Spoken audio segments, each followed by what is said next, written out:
Assalamualaikum warahmatullahi wabarakatuh. Waalaikumsalam warahmatullahi wabarakatuh.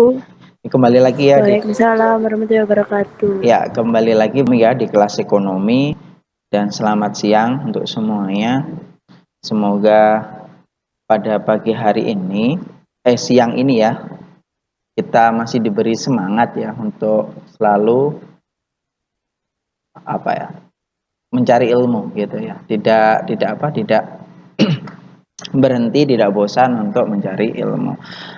Untuk kali ini kita masih belum bisa tatap muka ya, masih tetap daring. Ini tadi kalian sudah di Google Meet sekarang. Tadi sudah melalui WA grup saya infokan untuk segera masuk.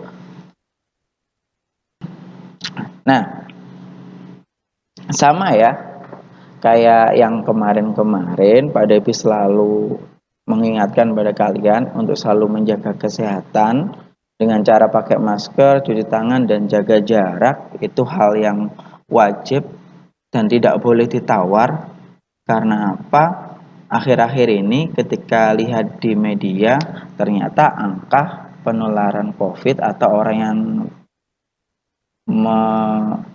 terkena COVID ya, itu ternyata semakin meningkat gitu ya. Jadi tetap kalian harus patuhi protokol kesehatan gitu ya. Nah, meskipun era pandemi kan tadi seperti yang sudah Pak Devi sampaikan, kalian harus tetap semangat belajarnya. Apalagi sebentar lagi kita akan melakukan penilaian akhir semester gitu ya. Nah, sebelum kita mulai melakukan kegiatan pembelajaran pada siang hari ini, mari kita berdoa terlebih dahulu agar apa yang kita lakukan pada hari ini selalu mendapat ridho dari Tuhan Yang Maha Esa ya. Silahkan dipimpin dulu untuk berdoa. Rasul, pimpin temanmu berdoa. Sebelum memulai pembelajaran ekonomi pada hari ini, mari kita berdoa menurut agama dan kepercayaan masing-masing. Berdoa mulai.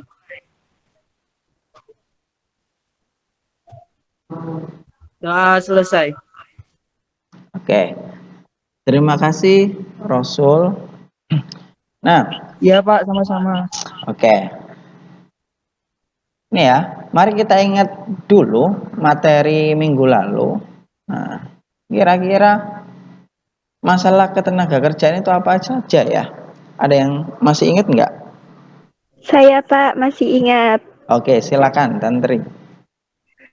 Jadi masalah ketenaga kerjaan yang ada di Indonesia itu ada pengangguran, terus kemudian PHK yang sangat membludak, terus kemudian juga ada kualitas sumber daya manusianya itu tidak seimbang dengan kesempatan kerja yang ada.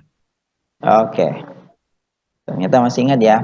Nah, kemarin kita sempat membahas apa yang sudah disampaikan oleh temanmu tadi ya, tentang salah satunya adalah pengangguran gitu ya. Jadi hari ini gitu kan ya, kita akan membahas tentang itu. Jadi tujuan pembelajaran kita hari ini adalah setelah mengikuti pembelajaran dengan pendekatan scientific model discovery learning, kalian menyimak penjelasan dari guru, kemudian kalian diskusi, mencari informasi sehingga kalian dapat menjelaskan apa itu pengertian pengangguran, mengidentifikasi macam-macam pengangguran, dan menganalisis cara mengatasi pengangguran. Itu tujuan pembelajaran pada hari ini. Nah, adapun kegiatan tidak jauh beda sama minggu lalu, yaitu setelah ini kalian live dari Google Meet, kemudian join ke Google Classroom. Di sana nanti ada modul, ada video. Silahkan simak video tersebut. Nah, setelah kalian simak video tersebut, kita balik lagi ke Google Meet gitu ya. Silahkan nanti perwakilan untuk kemukakan pendapat kalian tentang video yang sudah kalian simak, gitu ya. Nah, setelah itu nanti Pak Debi akan menjelaskan materi tentang pengangguran. Setelah itu ada tugas mandiri. Nah, seperti biasanya, yaitu kalian nanti balik lagi ke Google Classroom, mengerjakan LKPD nomor 5, kemudian ada penugasan ya. Setelah kalian nanti mencari informasi, mengolah data, nah kemudian kalian join lagi ke Google Meet ya untuk melakukan presentasi atas jawaban yang sudah kalian kerjakan gitu ya. Jadi alurnya seperti ini nanti, yaitu pertama mencari informasi dan pengolahan data. Untuk apa? Untuk mengerjakan tugas yang sudah diberikan. Kemudian kalian membuat PowerPoint. Sebenarnya kalau nggak PowerPoint bisa kalian dengan tulisan tangan, boleh nanti difoto kemudian dipresentasikan, karena mengingat keterbatasan waktu ya, hari ini hari Jumat. Sampai sini ada yang ditanyakan untuk kegiatan kita pada siang hari ini, serangkaian kegiatan di pertemuan terakhir pada materi ketenagakerjaan. Siap, sudah jelas, Pak. Oke. Tidak, Pak. Kalau tidak ada yang ditanyakan, sekarang silakan kalian menuju Google Classroom. Oh ya, mohon maaf, Pak Debi kelupaan. Pak Debi pengen absen dulu ya, sebelum kalian nanti menonton itu videonya. Sebentar, minta waktu, sama di on kan ya kameranya. Minta waktu 2 menit untuk absen kehadiran yang ada di GM, karena saya lihat kok yang baru gabung baru 25. Adam, Wahyu ada? Sakit, Pak. Oh, sakit. Ya, oke. Akmal? Akmal ada? Ada, Pak. Oke. Alvireno Keisa Bima? Hadir, Pak. Alia Davinanda? Hadir, Pak. Aprilia? Hadir, Pak. Aurelia Keiko Putri? Keiko ini yang pindahan dari Kalimantan itu ya? Iya, Pak. Nggak ada dia. Mungkin masih belum bisa join ya. Aprilia? Swita Nuritasari? Ada. Dwi Tantriana? Hadir, Pak. Bagas Dwi Ramadan?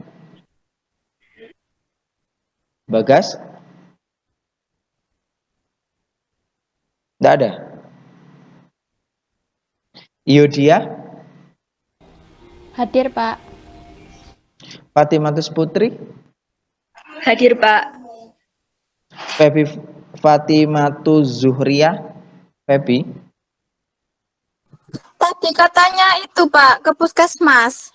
Oh gitu. Iya. Hidayatul Ulia? Hadir, Pak. Ica Amirul Ummah? Ica? Nggak ada. Ilham Zakaria?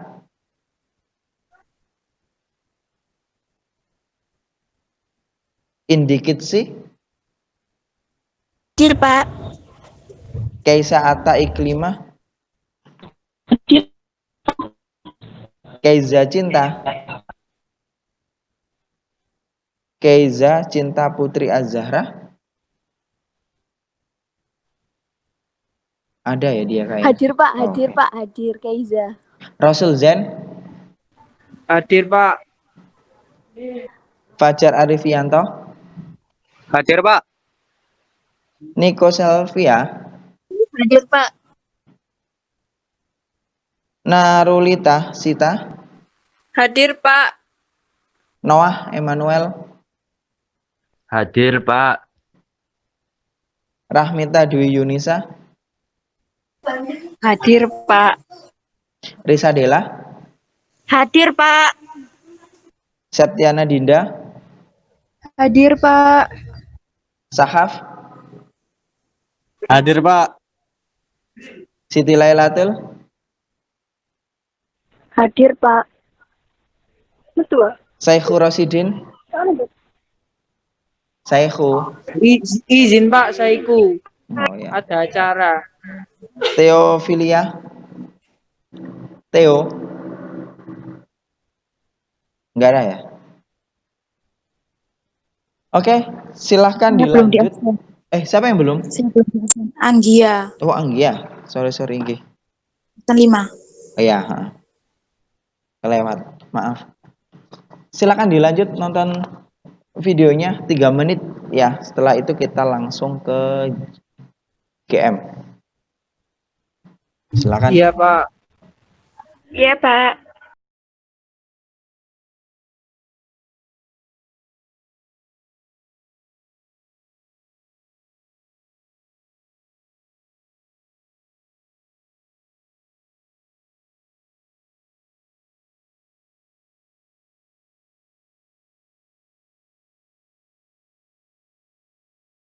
Gimana? Sudah?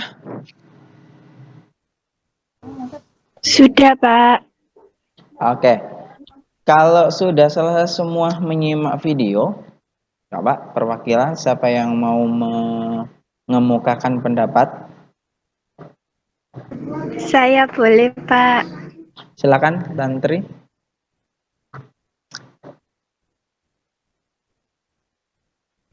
Baik, Pak. Setelah menyimak video tadi, videonya itu menarik karena penjabaran videonya itu disertai dengan animasi, gambar, dan pergerakannya itu cepat. Jadi kita juga terdorong untuk bersemangat ketika belajar materi mengenai jenis-jenis pengangguran. Kemudian informasi yang saya dapatkan mengenai macam-macam jenis pengangguran, yaitu ada pengangguran terbuka, tertutup, dan pengangguran terselubung. Kemudian kita juga lebih paham mengenai bahwa di kesempatan kerja itu kita lebih dibutuhkan kompetensi yang kita miliki, tapi tidak meluluh pada suatu gelar-gelar yang kita punya. Terima kasih, Pak. Oke, terima kasih Tantri. Baik ya. Bagus. Berarti menyimak tadi. Oke, kemudian betul ya yang disampaikan oleh Tantri tadi. Sebentar, tadi mau slideshow dulu.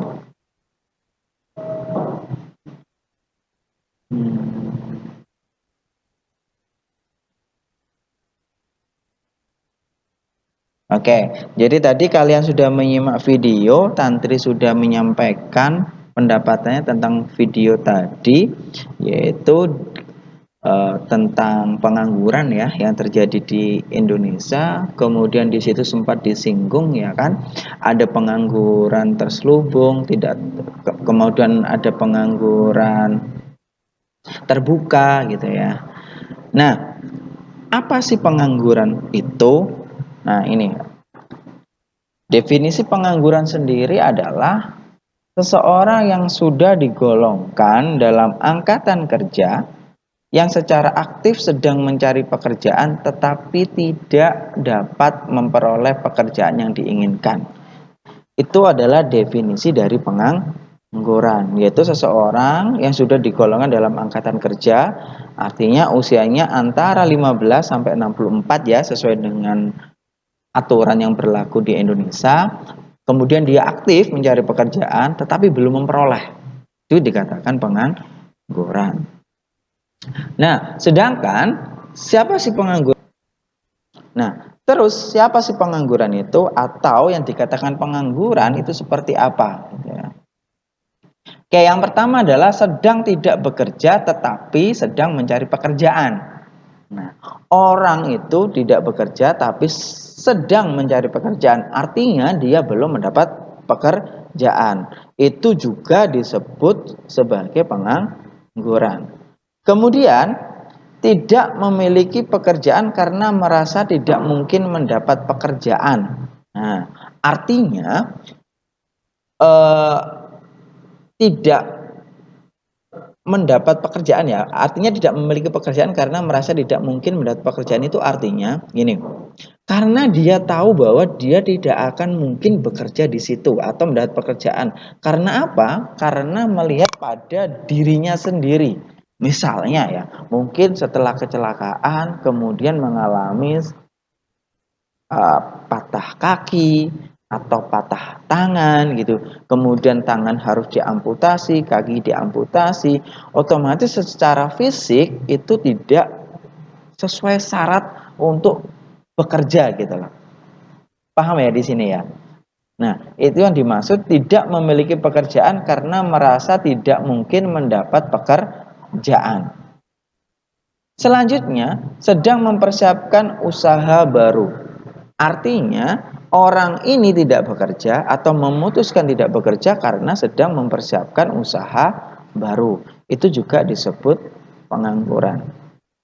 Kemudian yang terakhir adalah sudah mendapat pekerjaan tetapi belum mulai bekerja. Misalnya hari ini kamu dapat panggilan atau dapat info dari perusahaan X bahwa kamu diterima di perusahaan tersebut. Tetapi mulai bekerjanya bulan depan. Nah, saat ini kalian kan belum bekerja. Itu juga masih dikatakan pengangguran. Sampai sini ada yang tanyakan? Tidak, Pak. Tidak, Pak. Oke.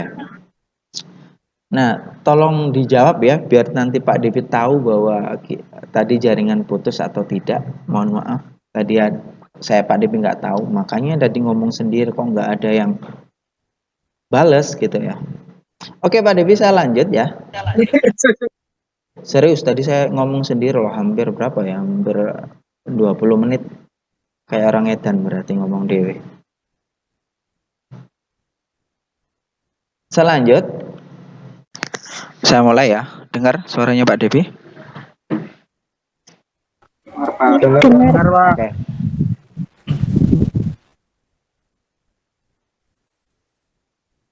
Oke, bismillahirrahmanirrahim. Saya mulai dulu. Melanjutkan yang tadi ya.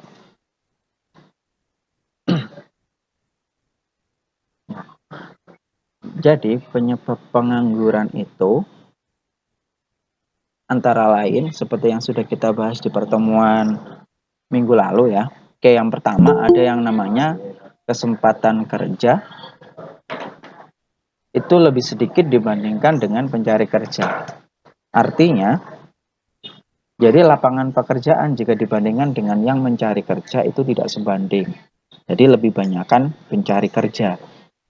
Oleh karena itu, tidak semua bisa terserap secara optimal. Sehingga yang terjadi adalah dampaknya terjadi yang namanya pengangguran.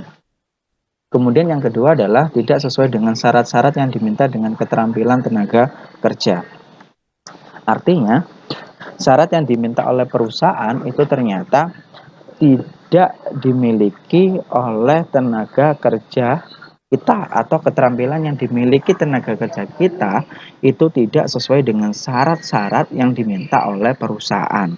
Sehingga di situ tidak terjadi titik temu ya. Artinya bukan karyawan ya, tenaga kerja kita tidak bisa bersaing di sana gitu ya. Maka yang terjadi adalah pengangguran. Berikutnya adalah rendahnya tingkat pendidikan tenaga kerja. Jadi ternyata rendahnya tingkat pendidikan tenaga kerja kita itu juga berpengaruh terhadap penyerapan tenaga kerja. Artinya apa? Ketika tingkat pendidikan rendah itu menyebabkan kualitas tenaga kerja kita rendah gitu ya. Nah, bisa jadi ya, akibat rendahnya pendidikan itu, makanya keterampilan tenaga kerja kita tidak sesuai dengan syarat-syarat yang diminta oleh perusahaan. Sehingga ketika di pasar tenaga kerja kita tidak bisa bersaing gitu. Ataupun realitanya ya, kalau kalian mencari gitu ya, di berbagai macam perusahaan besar, rata-rata di posisi top itu diisi oleh TKA atau tenaga kerja asing gitu ya. Itu juga salah satu penyebab terjadinya pengangguran. Terus kemudian berikutnya adalah pengusaha yang mementingkan laba atau padat modal. Nah, artinya apa? Pengusaha yang mementingkan laba tanpa mementingkan kesempatan kerja, biasanya dia lebih mengutamakan usaha yang padat modal daripada padat karya. Artinya, penyerapan tenaga kerja tidak sebesar ketika perusahaan itu menitik beratkan pada padat karya gitu ya. Kalau padat modal itu kan hanya modalnya aja yang dibesarkan gitu ya. Biasanya perusahaan-perusahaan itu menggunakan sumber daya teknologi daripada sumber daya manusia, sehingga penyerapannya terhadap tenaga kerja juga sedikit. Itu juga yang bisa mempengaruhi adanya pengangguran gitu ya. Kemudian yang terakhir adalah ketidakstabilan perekonomian, politik dan keamanan. Ini sangat jelas ya. Jika suatu negara perekonomiannya tidak stabil, politiknya tidak stabil, keamanannya apalagi itu tidak terjamin, investor akan enggan untuk datang ke negara kita untuk menginvestasi modalnya.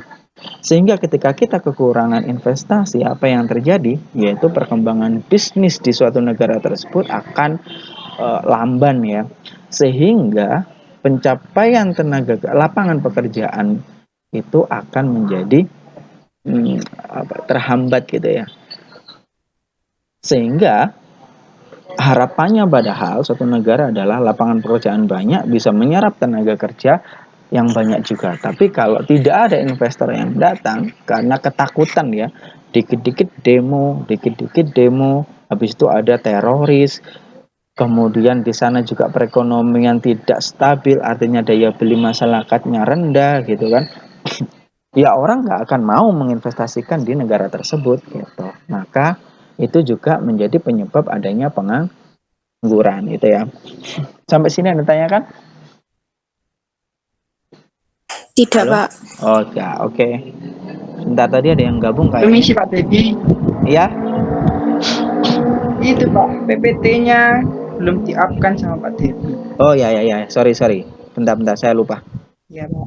Nah, oke, siap. Tadi nggak ada yang tanyakan ya tentang itu ya? Kalau tidak, Pak Dewi. Ya Pak. Oke, Pak Dewi lanjut. Nah,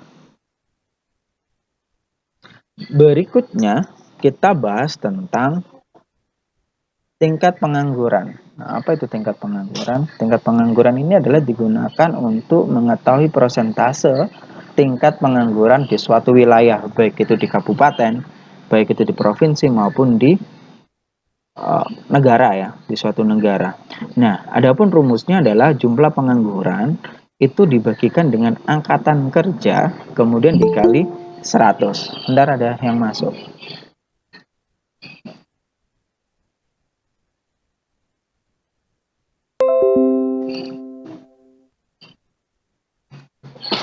Oke, saya ulangi lagi. Rumusnya adalah jumlah pengangguran dibagi angkatan kerja kemudian dikali 100%. Itu untuk menghitung tingkat pengangguran di suatu wilayah. Itu ya. Saya lanjut. Kemudian kita ke jenis-jenis pengangguran. Nah, kalau berdasarkan sifatnya, pengangguran itu dibedakan menjadi 3. Yang pertama adalah pengangguran terbuka, yaitu keadaan orang yang sama sekali tidak bekerja dan sedang berusaha mencari pekerjaan. Jelas ya, ini dikatakan pengangguran terbuka, artinya dia tidak memiliki pekerjaan. Itu ya. Kemudian yang kedua adalah setengah menganggur, yaitu kondisi di mana tenaga kerja yang bekerja tidak optimum dilihat dari jam kerja. Nah, sebagai contoh ya, kamu tahu tentang pemborong ya, atau paling enaknya itu tukang bangunan lah. Tukang bangunan itu kemudian dia mendapatkan semacam proyek gitu ya untuk pembuatan rumah gitu misalnya. Nah, kemudian ketika rumah itu sudah selesai gitu kan ya, sudah selesai, otomatis tukang ini akan nganggur. Kenapa? Menunggu orderan berikutnya. Paham ya? Itu yang dikatakan setengah menganggur. Kemudian berikutnya yaitu pengangguran terselubung, yaitu kondisi di mana seorang itu bekerja tidak sesuai dengan potensi dan bakat serta kemampuan. Nah, Ini sering terjadi gitu ya, karena tidak sesuai dengan passionnya, dia bekerja pun tidak akan enak gitu. Artinya apa yang terjadi pada si pekerja? Yang jelas stres akan terjadi. Kemudian dari sisi perusahaan, ya juga rugi juga, karena orang kalau bekerja ini tidak sesuai dengan hati, tidak sesuai dengan kemampuan, apa yang akan terjadi? Yang jelas hasilnya tidak bakal bisa optimal. Itu yang ya oke, itu yang dikatakan pengangguran terselubung, jelas ya. Artinya dia bekerja sama. Setengah menganggur sama terselubung itu sama-sama bekerja. Beda sama terbuka. Kalau terbuka memang dia tidak punya pekerjaan. Bedanya kalau terselubung dia bekerja tapi tidak sesuai dengan bakatnya. Bayangkan apa yang terjadi ketika kamu bekerja sebagai supir tapi nggak bisa nyetir. Atau kamu itu sebagai supir tapi nggak tahu jalan. Bisa dibayangin nggak? Apalagi itu di sebuah perusahaan ya kan, yang harusnya kalau itu dipegang orang yang ahli pasti hasilnya akan lebih bagus daripada orang yang tidak ahlinya. Jelas ya anak-anak ya? Jelas, Pak. Oke, kalau jelas Pak Debi lanjut. Berikutnya jenis pengangguran berdasarkan penyebabnya. Nah, yang pertama ada pengangguran struktural. Apa itu, Pak? Yaitu pengangguran yang terjadi karena perubahan struktur ekonomi. Nah, contoh. Misalnya, dulu negara kita adalah negara agraris.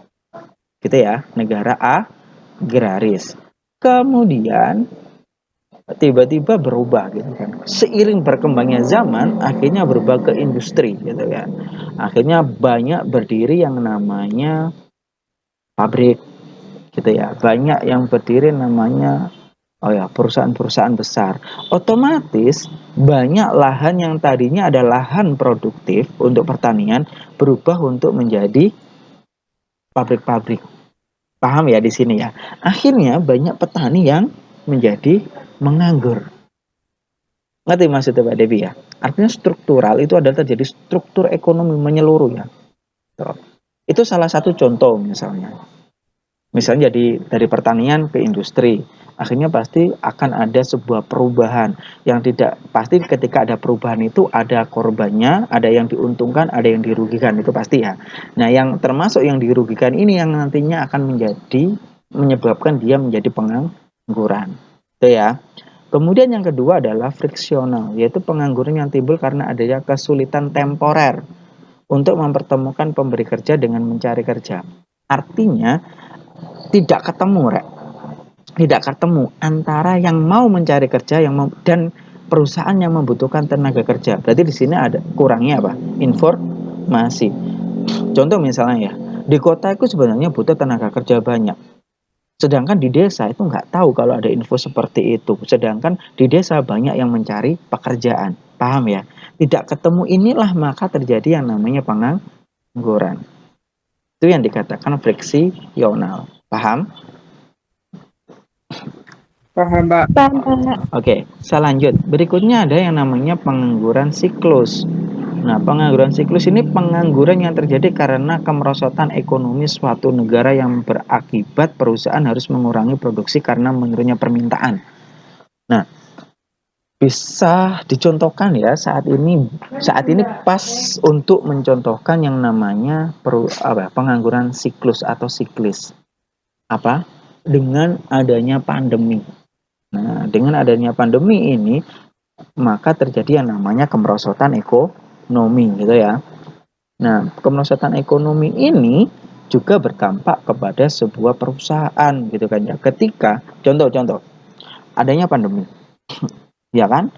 Kemudian ada aturan dari negara, dari pemerintah bahwa kita harus physical distancing, harus bekerja dari rumah. Bayangkan perusahaan-perusahaan yang produksinya harus diadakan di pabrik, kemudian harus bekerja di rumah. Apa bisa terjadi seperti itu? Kan tidak mungkin terjadi kan? Akhirnya apa? Akhirnya kan banyak karyawan yang putus kontraknya gitu kan ya. Otomatis income kan nggak ada, daya beli masyarakat juga nggak ada ya kan, ketika nggak ada pendapatan. Ini akan berimbas ke yang lain. Paham maksudnya Pak Devi ya? Nah, ketika ekonomi lesu, kemudian daya beli masyarakat berkurang, kemudian ini akan otomatis berimbas kepada perusahaan. Apa? Barangnya perusahaan nggak laku. Ketika barang perusahaan nggak laku, perusahaan pasti akan mengalami kerugian. Ketika perusahaan mengalami kerugian, pasti nanti akibatnya adalah apa? Pemutusan hubungan kerja atau PHK. Jelas ya, pengangguran terjadi. Itu contoh saja dari pengangguran siklus. Yang terakhir ada pengangguran musiman. Jelas ini ya. Pengangguran yang terjadi karena pergantian musim. Contoh, ketika saat ini musimnya padi gitu ya. Dia bekerja, petani itu. Tapi ketika sudah beralih ke musim, misalnya dalam sepanjang tahun, padi kan bisa ditanam 2 kali. Ya kan, ketika musim penghujan. Ketika musim pengaruh kan tidak bisa digunakan atau ditanemin padi. Ya udah, petani pada menganggur. Itu yang dikatakan pengangguran musiman. Gitu ya. Terus bagaimana sih bentar. Bagaimana sih cara mengatasinya misalnya ya? Ketika ini struktural misalnya. Gimana kira-kira mengatasi pengangguran struktural? Ada yang tahu?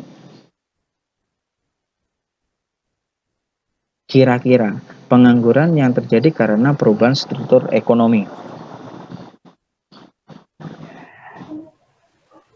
Ada yang tahu enggak? Memberikan pelatihan. Oke, bisa memberikan pelatihan, kemudian apa ya? Itu ya gimana? Memberikan modal untuk berwirausaha. Oke, bisa, benar. Kalau friksional, Itu Pak, memberikan kayak fasilitas kayak sosial media yang lebih untuk yang berada di pedesaan agar lebih tahu informasi pekerjaan di kota gitu loh Pak. oke betul. Sip. Siklus. Belajar berwirausaha juga, Pak. Jadi kita tidak tergantung pada pekerjaan, tapi kita sendiri bisa membuat lapangan pekerjaan itu sendiri. Oke, bisa. Kalau musiman, Berwirausaha. Jadi selain tidak menggantungkan padi yang di musim tadi, tapi dalam mengisi rentang waktu tadi dengan Ya, bisa membuka usaha sendiri sambil oke. menunggu musim padi selanjutnya. Oke, siap. Berarti benar ya, itu caranya. Jadi kenapa sih pengangguran itu sangat-sangat menjadi sebuah perhatian gitu ya? Karena dampaknya luar biasa bagi negara gitu ya. Itu yang akan kita bahas setelah ini ya di tugas kalian tentang dampak dari pengangguran. Nah, ngomongin tentang dampak pengangguran dan tugas kalian, nah, saat ini kalian silahkan ke Google Classroom gitu ya. Kemudian sesuai dengan instruksi di Google Classroom sudah ada. Ini Pak Devi mengingatkan lagi, nanti gitu ya, kalian silakan ada 3 ya, mengerjakan LKPD nomor 5, kemudian penugasan nomor 1 dan nomor 2. Untuk yang nomor 1 itu silakan dikerjakan absensi nomor 1 sampai 15, kemudian yang nomor 2 16 sampai 30 absensinya untuk mengerjakan nomor 2. Jadi nanti per anak bertugas untuk mengerjakan 2 permasalahan. Jelas sampai sini? ya Pak, Jelas, jelas. Pak. Jelas Pak. Oke, Pak Devi Jelas, Pak. kasih waktu 10 menit ya untuk kalian mencari. Di situ sudah ada modul juga dan kalian juga bisa memakai internet juga bisa. Kalau tidak ada yang ditanyakan, silahkan 10 menit dari sekarang, silahkan akses di Google Classroom dan silahkan dikerjakan gitu. Silahkan.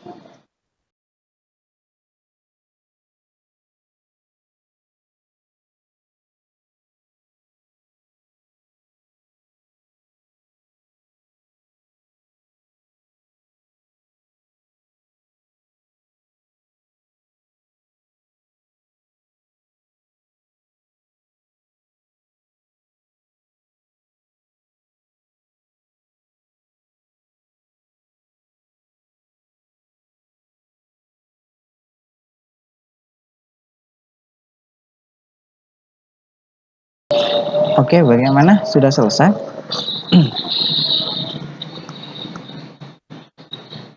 Sudah, Pak. Oke, yang lain? Yang lainnya? Sudah, Pak. Kalau yang lainnya sudah, Pak. oke, kalau sudah, mari kita presentasikan. Siapa yang akan mempresentasikan? Silakan, perwakilan. Iya, saya Pak mau presentasi. Silakan, Dwi Rantriana.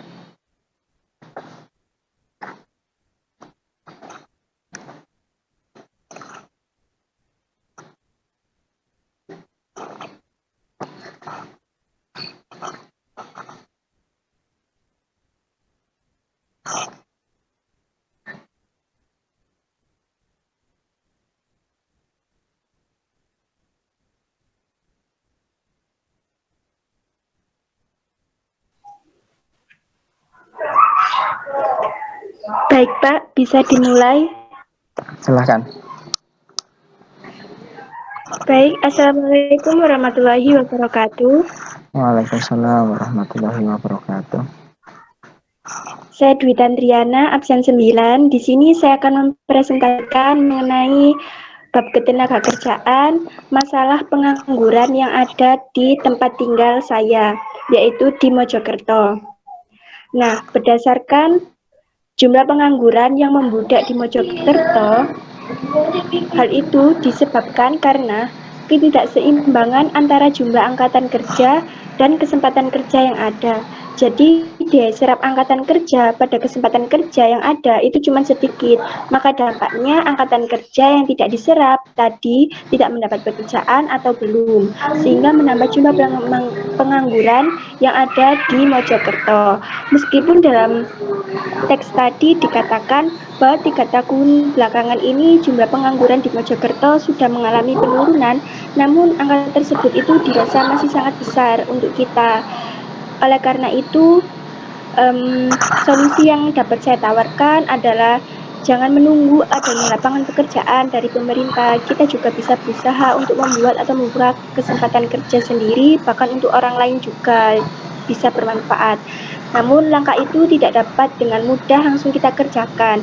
Perlu juga peran pemerintah mengadakan pelatihan atau training agar skill dan keterampilan kita itu bisa mumpuni untuk berada langsung di lapangan pekerjaan tersebut ketika kita terjun langsung. Dengan hal itu dapat meningkatkan kemampuan dalam mandiri, wirausaha agar dapat mengurangi pengangguran yang ada.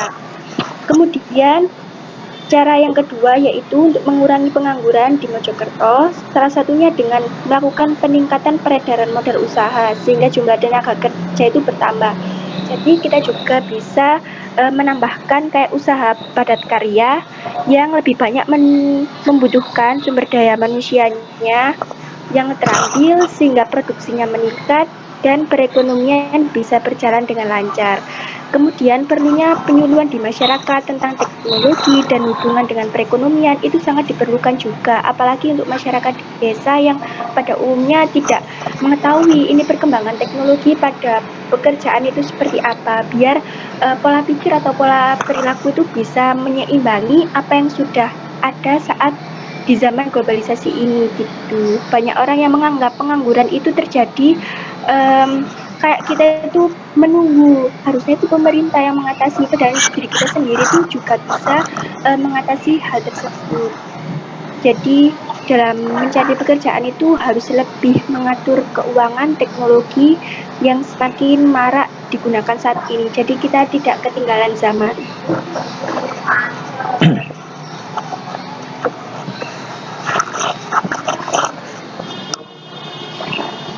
Baik, sudah Pak. Sekian, terima kasih.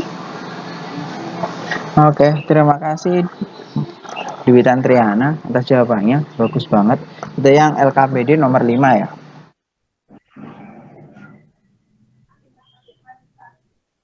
Sebelum Pak Devi lanjut, ada tanggapan dari peserta yang lain tentang jawaban Dwi Tantriana? Ya, mungkin teman-teman ada yang ditanyakan. Silahkan. Silakan. Sudah jelas, Pak. Oke. Saya Ya. setuju dengan jawaban Dwi Tantriana. Ya, Sul ya.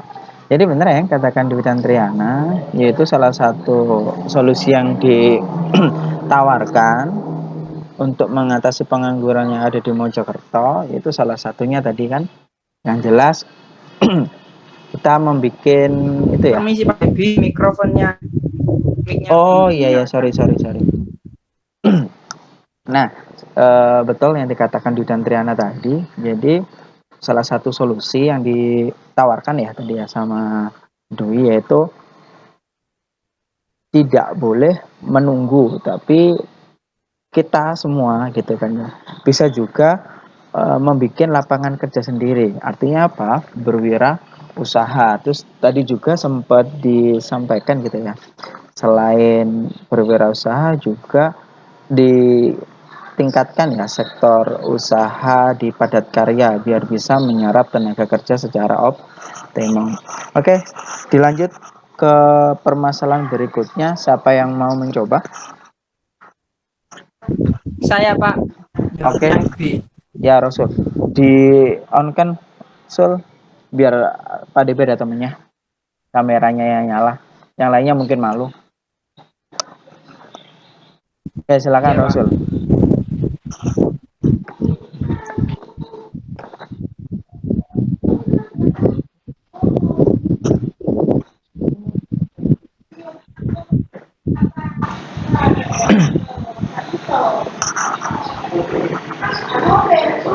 Oh, bentar, Sul, bentar. Saya tak matiin dulu. Iya, Pak. Nah, silakan.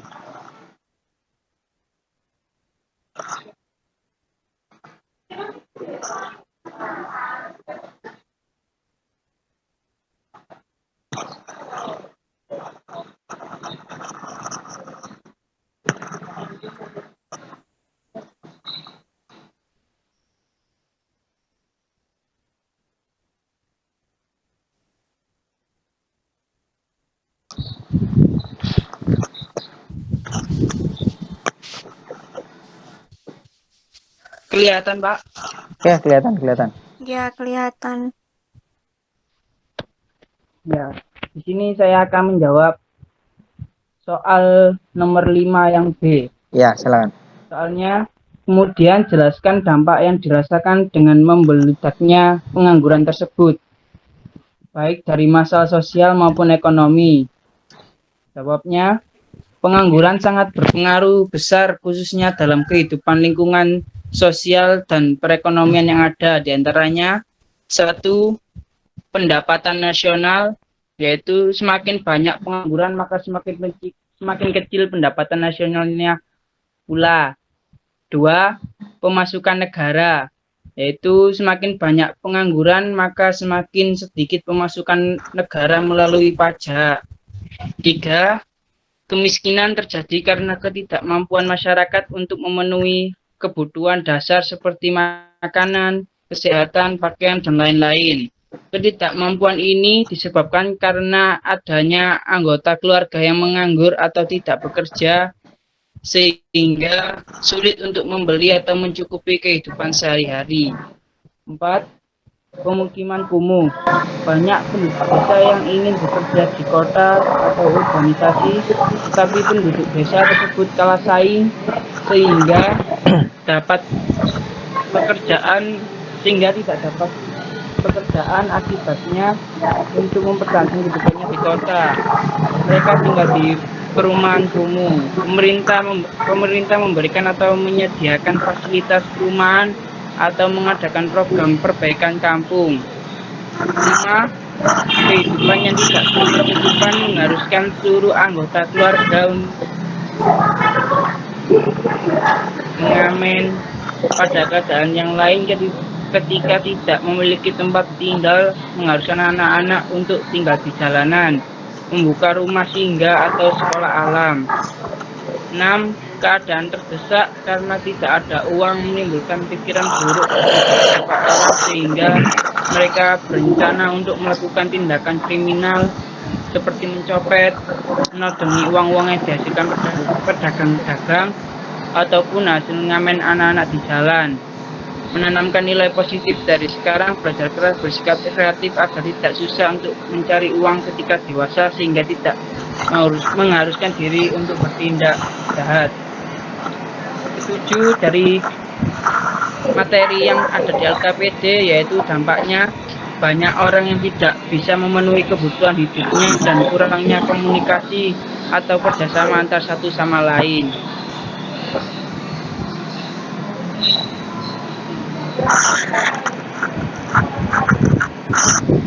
Baik, seperti itu Pak jawaban saya. Oke, terima kasih Rasul atas jawabannya. Ada tanggapan dari yang lain Ya, Pak. dari jawabannya Rasul? Ayo teman-teman yang mau menambahkan, nggak apa-apa. Ada yang nanggapin? Iya, saya mau menambahkan sedikit. Oke, silakan Dwi dan Triana. Tadi telah disampaikan oleh Rasul Zain bahwa dampak dari pengangguran akan berpengaruh kepada pemukiman penduduknya. Misalkan orang dari desa ingin bekerja di kota, namun orang dari desa tersebut kalah saing dengan orang kota sehingga bisa menimbulkan pemukiman kumuh untuk mereka mempertahankan hidup. Jadi, tadi telah disampaikan oleh Rasul Zain bahwa solusi untuk mengatasinya yaitu pemerintah bisa memberikan fasilitas seperti rumah singgah dan lainnya. Namun, kalau menurut saya, misalkan pemerintah bisa membatasi perpindahan masyarakat baik dari kota ataupun desa ataupun sebaliknya sehingga tidak terjadi para pekerja yang kalah saing di daerah tersebut, seperti itu. Oke. Oke, terima kasih Dwi. Jadi tadi yang Dwi dan Triana masukkan biar nggak menumpuk di situ ya. Iya, Pak. Artinya kan karena ketika pemerataan tenaga kerja ini tidak terjadi itu kan menumpuk di satu tempat gitu ya. Padahal di tempat lain masih banyak yang kosong yang harusnya bisa dimanfaatkan. Misalnya tenaga ini kalau di daerah tertentu kemungkinan bisa terserap gitu ya di hutan Triana ya. Kurang lebih kayak gitu ya. Iya, Pak. Oke. Nah, betul ya disampaikan oleh Rasul sama Dwi dan Triana tadi. Rasul mengatakan bahwa salah satu dampak tadi yang dikatakan di adanya pengangguran kan seperti yang pertama yaitu pendapatan nasional pendapatan negara berkurang. Jelas ya. Ketika orang menganggur kan pasti dia tidak punya income ya, tidak punya pendapatan. Ketika orang tidak punya pendapatan, otomatis itu juga berdampak pada apa? Pada pajak ya. Padahal bisa diketahui sampai saat ini pajak merupakan pendapatan negara terbesar pertama ya. Nah, itu jelas berpengaruh ketika pengangguran semakin tinggi. Nah, kalau penerimaan negara juga berkurang, juga otomatis berdampak juga pada yang namanya pendapatan nasional. Pendapatan per kapita juga ya, jelas menurun gitu ya. Karena banyak yang tidak memiliki penghasilan gitu. Kemudian dampak di sosialnya juga yang jelas pasti tindak kriminal bakal terjadi gitu ya karena tuntutan kemudian karena tuntutan hidup gitu ya, perekonomian tidak punya pemasukan, yang jelas ya pasti nantinya ke arah yang negatif gitu ya, pencurian, pembegalan dan sebagainya. Oke, karena waktu kita sudah habis ya, habis ini kalian lanjut ke materi berikutnya. Mohon maaf yang belum ada kesempatan, mungkin di lain waktu ada lagi kesempatan. Silahkan yang lain untuk lebih aktif gitu ya. Mari kita simpulkan sama-sama apa aja yang kita pelajari pada hari ini. Ya, ada yang mau mewakili? Kesimpulannya adalah tentang materi Saya, kita hari ini. Pak. Silakan Dwi dan Triana. Jadi kesimpulannya materi hari ini kita mempelajari mengenai jenis-jenis pengangguran, yaitu adanya jenis pengangguran terbuka, terselubung, dan setengah menganggur. Kemudian kita juga mengetahui bagaimana sih solusi untuk mengatasi pengangguran yang ada di negeri ini, di Indonesia. Jadi salah satunya kita tidak menunggu lapangan pekerjaan dari pemerintah, kita bisa meningkatkan keterampilan diri kita untuk bisa berwirausaha, sehingga kita bisa membuka kesempatan kerja untuk diri kita sendiri dan orang lain, sehingga nantinya akan berpengaruh pada pendapatan nasional karena produksinya tinggi, jadi pendapatan nasional juga akan dan kesejahteraan bisa kita capai melalui perekonomian tersebut. Terima kasih. Oke, terima kasih Didi dan Triana. Sekarang refleksi, siapa yang mau mewakili tentang pembelajaran kita hari ini? Kendalanya mungkin, atau apa yang kalian rasakan selama materi hari ini, pembelajaran kita hari ini? Silakan.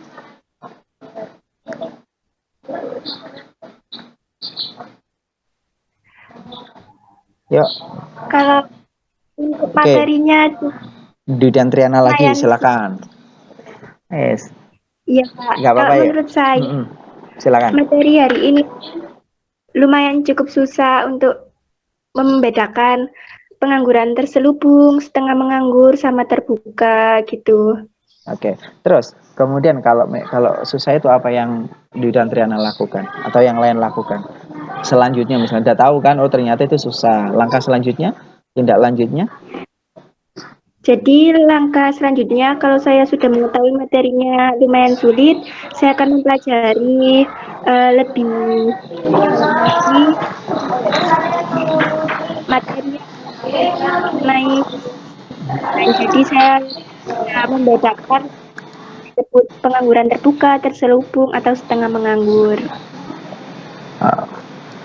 Oke, terima kasih Didi dan Triana. Jadi sebelum Pak Debi akhiri, Pak Debi ingin menyampaikan, jangan lupa ya, seperti biasanya tugas tadi yang sudah dipresentasikan dua temenmu tadi sama yang belum ada kesempatan karena keterbatasan waktu, silakan nantinya di-upload ya di Google Classroom sesuai dengan instruksinya, jangan lupa, dan sesuai dengan deadline-nya.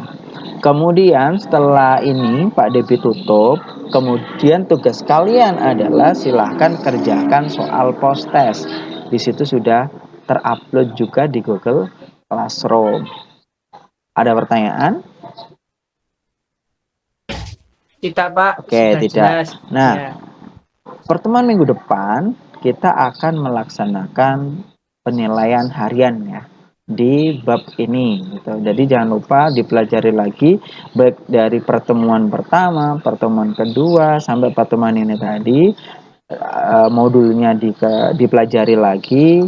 Seperti yang dikatakan di Tantriana tadi, ada beberapa yang agak sulit, itu silahkan dibaca lagi, dicari lagi. Kalaupun ada yang perlu ditanyakan, bisa nanti melalui grup. Nanti Mbak Devi jawab di sana. Karena keterbatasan waktu kita juga untuk di Google Meet ini, gitu ya. Nah, sebelum kita akhiri, mari kita mengucapkan hamdalah bersama-sama agar ilmu kita senantiasa diberi keberkahan. Alhamdulillahirabbil alamin. Alhamdulillahirabbil alamin. Oke, pada akhir mohon maaf ada salah kata. Wassalamualaikum warahmatullahi wabarakatuh. Waalaikumsalam Waalaikumsalam warahmatullahi wabarakatuh. Terima kasih Pak Devi. Ya, Terima kasih sama-sama.